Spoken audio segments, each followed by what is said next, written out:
March মাস, স্বাধীনতার মাস। এ মাসেই অকুতোভয় ছাত্র জনতা পাকিস্তানি শাসক গোষ্ঠীর শোষণ, নিপীড়ন আর রক্তচক্ষু উপেক্ষা করে যুদ্ধে ঝাঁপিয়ে পড়েছিল। বিশ্বের মানচিত্রে লাল সবুজের পতাকাকে দাঁড় করাতে জীবন দিয়ে লড়েছিলেন তারা। মুক্তি সংগ্রামের সেই অগ্নিঝরার সময় 1971 সালের 2রা মার্চ দিনটি ইতিহাসের পাতায় স্বর্ণাক্ষরে লেখা আছে। কেননা 1971 সালের এই দিনই ঢাকা বিশ্ববিদ্যালয়ের কলাভবনে প্রথম জাতীয় পতাকা উত্তোলন করা হয়। সবুজ জমিনের উপর লাল সূর্যের মাঝে হলুদ রঙের বাংলার মানচিত্র খচিত পতাকা যেন সেদিন স্বাধীন বাংলাদেশের বার্তা দিয়েছিল গোটা জাতিকে।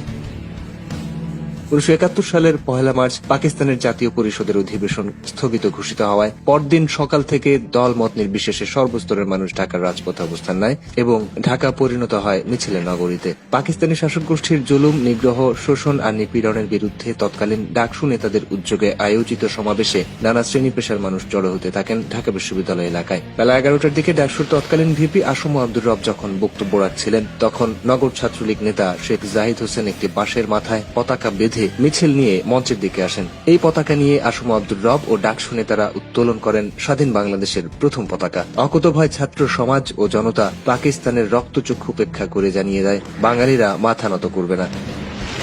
স্বাধীনতা সংগ্রামের 9 মাস এই পতাকাই বিবেচিত হয় আমাদের জাতীয় পতাকা হিসেবে। আজকের এই দিনে আমরা গভীর শ্রদ্ধা ভরে স্মরণ করছি জাতির শ্রেষ্ঠ সন্তানদের, যারা নিজের সবকিছু বাজি রেখে আমাদের একটি স্বাধীন ভূখণ্ড দিয়েছেন।